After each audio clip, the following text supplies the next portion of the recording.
আসসালামু আলাইকুম রহমতুল্লাহ। প্রিয় শিক্ষার্থীবৃন্দ, আজকে কথা বলবো বিভিন্ন প্রকার গতি নিয়ে। আসলে আমরা এর আগে গতি ক্লাস করেছিলাম, তো সামান্য পরিমাণে ক্লাস হয়েছিল। আজকে বিভিন্ন প্রকার গতি নিয়ে কথা বলবো। তো আমি সেই বিষয়টাতে মূলত কথা বলবো যেই বিষয়টাতে বারবার পরীক্ষা প্রশ্ন আসে। অবশ্যই আজকের ক্লাসটা যারা দেখবেন, আমাদের এসএসসি তে বিগত সালে আসা যত বোর্ড কোশ্চেন ছিল গতি অধ্যায়ের গতি নিয়ে, অর্থাৎ ক এবং খ নম্বরের, আশা করি সেই বিষয়গুলো একদমই ক্লিয়ার হয়ে যাবে।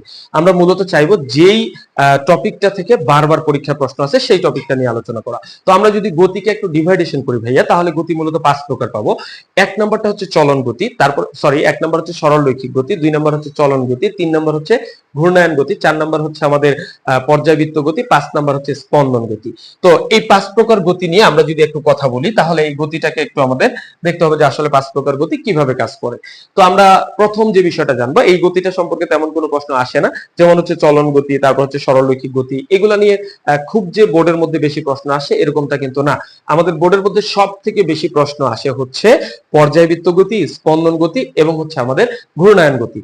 এই তিনটা গতি নিয়ে সর্বাধিক বার বোর্ডের মধ্যে প্রশ্ন আসে। তো ভাইয়া চলে আসি এই তিনটা গতি নিয়ে কথা বলতে। প্রথমেই যে আমাদের গতিটা থাকে সেটা হচ্ছে ঘূর্ণায়ন গতি। এখন যদি বলি ভাইয়া আমি ঘূর্ণায়ন গতি কাকে বলে, তাহলে আমরা বলবো একটা নির্দিষ্ট বিন্দুকে কেন্দ্র করে নির্দিষ্ট দূরত্ব বজায় রেখে নির্দিষ্ট সময় পর পর আবর্তিত হওয়া গতিকে বলা হয় ঘূর্ণায়ন গতি। যেমন ভাইয়া আমাদের মাথার উপরে ফ্যান ঘুরতেছে, এটা কিন্তু একটা ঘূর্ণায়ন গতির উদাহরণ। তারপর হচ্ছে ঘড়ির কাঁটা যে ঘুরতেছে, ঘড়ির কাঁটার কিন্তু দূরত্বটা একদমই ফিক্সড, এটা হচ্ছে আমাদের ঘূর্ণায়ন গতির উদাহরণ। তারপর হচ্ছে আমাদের যে সাইকেল চলে, সাইকেলের চাকার গতিটা কিন্তু ঘূর্ণায়ন গতির উদাহরণ। কেন?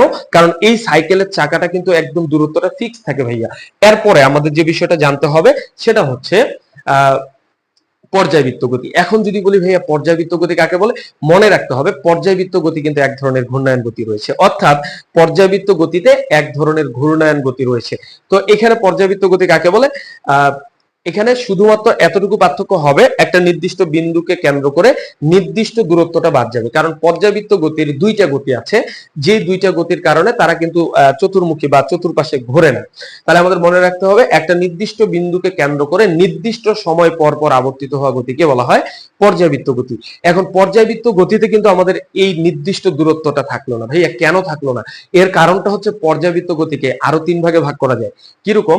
যেমন পর্যায়বৃত্ত গতি 3 প্রকার। একটা হচ্ছে বৃত্তাকার পর্যায়বৃত্ত গতি, আমরা বলবো বৃত্তাকার পর্যায়বৃত্ত গতি। হ্যাঁ, আরেকটা হচ্ছে আমাদের উপবৃত্তাকার পর্যায়বৃত্ত গতি। আরেকটা হচ্ছে আমাদের সরল রৈখিক পর্যায়বৃত্ত গতি, সরল রৈখিক পর্যায়বৃত্ত গতি, সরল রৈখিক পর্যায়বৃত্ত গতি। এখন ভাইয়া এই তিনটা গতি নিয়ে কিন্তু এসএসসি বোর্ডের মধ্যে অনেক প্রশ্ন এসেছে। যেমন আমাদের 1 নম্বরে একটা প্রশ্ন থাকে যে প্রমাণ করো যে সকল ঘূর্ণায়ন গতি পর্যায়বৃত্ত গতি, কিন্তু সকল পর্যায়বৃত্ত গতি ঘূর্ণায়ন গতি নয়। একটু আগে যে ভাইয়া আমি বললাম ঘূর্ণায়ন গতির সংজ্ঞাটা, একটা নির্দিষ্ট বিন্দুকে কেন্দ্র করে নির্দিষ্ট দূরত্ব বজায় রেখে নির্দিষ্ট সময় পর পর আবর্তিত হওয়া গতিকে ঘূর্ণায়ন গতি বলে। তাহলে এখন যতগুলো ঘূর্ণায়ন গতি আছে সবগুলাই কিন্তু পর্যায়বৃত্ত গতি। কারণটা হচ্ছে আমরা এই যে বৃত্তাকার পর্যায়বৃত্ত গতিটা দেখলাম, এটাই কিন্তু হচ্ছে ভাইয়া আমাদের ঘূর্ণায়ন গতি। ঘূর্ণায়ন গতি, এই জিনিসটা মাথায় রাখতে হবে। ঘূর্ণায়ন গতি অর্থাৎ বৃত্তাকার পর্যায়বৃত্ত গতি এবং ঘূর্ণায়ন গতি একই জিনিস। তার মানে আমরা ঘূর্ণায়ন গতিকে বলতে পারি পর্যায়বৃত্ত গতি। কোন পর্যায়বৃত্ত গতি? বৃত্তাকার পর্যায়বৃত্ত গতি। এর পরবর্তীতে আমরা কিন্তু ভাইয়া এই যে উপবৃত্তাকার পর্যায়বৃত্ত গতিকে কোনো সময় ঘূর্ণায়ন গতি বলতে পারবো না। এইখান থেকেও কিন্তু একটা প্রশ্ন হয়েছে। প্রশ্নটা ছিল এরকম বোর্ডের মধ্যে যে সূর্যকে কেন্দ্র করে পৃথিবীর গতি পর্যায়বৃত্ত গতি, কিন্তু ঘূর্ণায়ন গতি নয়, ব্যাখ্যা করো। তাহলে সূর্যকে কেন্দ্র করে পৃথিবীর যে কক্ষপথটা ভাইয়া, আমরা যদি একটু চিন্তা করি যে আমরা ধরে নাও এটা হচ্ছে আমাদের সূর্য, এই সূর্যকে কেন্দ্র করে যখন পৃথিবী ঘোরে তখন কিন্তু সে ভাইয়া উপবৃত্তাকার কক্ষপথে ঘোরে। তার মানে এই জায়গায় আমাদের পৃথিবী আছে, তো এটা হচ্ছে আমাদের ধরে নাও পৃথিবী। তো এই যে পৃথিবী, এই পৃথিবী কিন্তু ঘুরতেছে উপবৃত্তাকার কক্ষপথে। তাহলে এখন দেখেন তো এই জায়গায় থেকে এইখানকার দূরত্ব আবার এইখানকার থেকে এই জায়গার দূরত্ব, এটা কি সমান? আসলেই সমান না। যার কারণে এটা হচ্ছে আমাদের উপবৃত্তাকার পর্যায়বৃত্ত গতি, কিন্তু এটাকে আমরা ঘূর্ণায়ন গতি বলতে পারবো না। এখন ভাইয়া কেন বলতে পারবো না? কারণ ঘূর্ণায়ন গতির ক্ষেত্রে বস্তুর কেন্দ্র থেকে দূরত্বটা অর্থাৎ বস্তু থেকে ওই কেন্দ্রের দূরত্বটা সবসময় কি থাকতে হয়, সমান থাকতে হয়। তার মানে এখানে সমান নেই। তার মানে আমরা বলতে পারি সূর্যকে কেন্দ্র করে পৃথিবীর গতি পর্যায়বৃত্ত গতি। এখন যদি বলি ভাইয়া কোন পর্যায়বৃত্ত গতি, সেটা হচ্ছে উপবৃত্তাকার পর্যায়বৃত্ত গতি, কিন্তু এটা ঘূর্ণায়ন গতি কোনো সময় হতে পারে না। আবার ভাইয়া এইখান থেকে কিন্তু আরেকটা প্রশ্ন এসেছে সরল রৈখিক পর্যায়বৃত্ত গতি থেকে।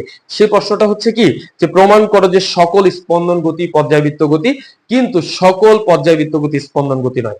এখন যদি বলি ভাইয়া স্পন্দন গতি কাকে বলে, স্পন্দন গতিটা হচ্ছে কোন বস্তুর গতি যদি এমন হয় যে একটি পর্যায় সম্পূর্ণ করার অর্ধেক সময় গতির দিকে এবং বাকি অর্ধেক সময় তার পূর্ব গতির বিপরীত দিকে গিয়ে সম্পূর্ণ করে, তাকেই বলা হয় স্পন্দন গতি। যেমন আমরা ঘড়ির কাঁটার পেন্ডুলাম চিনি। এই যে এখানে ধরো ভাইয়া, এটা হচ্ছে ঘড়ির কাঁটার একটা পেন্ডুলাম, এটা নিচের দিকে ঝুলন্ত অবস্থায় আছে। তো ঝুলন্ত অবস্থায় থাকলে কি করবে, একবারে সামনের দিকে যাবে আর একবারে পিছনের দিকে আসবে।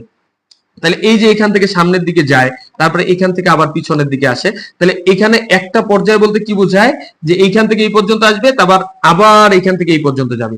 এইটা কিন্তু ভাইয়া একটা পর্যায়। এই একটা পর্যায় সম্পূর্ণ হওয়ার অর্ধেক সময় সে গতির দিকে যাবে, আর বাকি অর্ধেক সময় পূর্ব গতির বিপরীত দিকে যাবে। এই গতিটাকে কিন্তু বলা হয় স্পন্দন গতি। তো মনে রাখতে হবে যেটা, যে সরল রৈখিক পর্যায়বৃত্ত গতি হচ্ছে স্পন্দন গতি।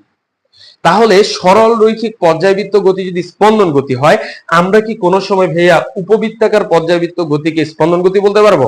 পারবো না। আমরা কি বৃত্তাকার পর্যায়বৃত্ত গতিকে স্পন্দন গতি বলতে পারবো? পারবো না। তার মানে আমরা এটা বলতে পারি সকল স্পন্দন গতি পর্যায়বৃত্ত গতি। কোন পর্যায়বৃত্ত গতি? সেটা হচ্ছে আমাদের সরল রৈখিক পর্যায়বৃত্ত গতি। কিন্তু সকল পর্যায়বৃত্ত গতি স্পন্দন গতি নয়। তার মানে হচ্ছে আমাদের যে দুইটা গতি আছে উপরে পর্যায়বৃত্ত গতি, অর্থাৎ এই দুইটা কোন সময় আমাদের স্পন্দন গতি হতে পারে না বা সরল রৈখিক গতি হতে পারে না।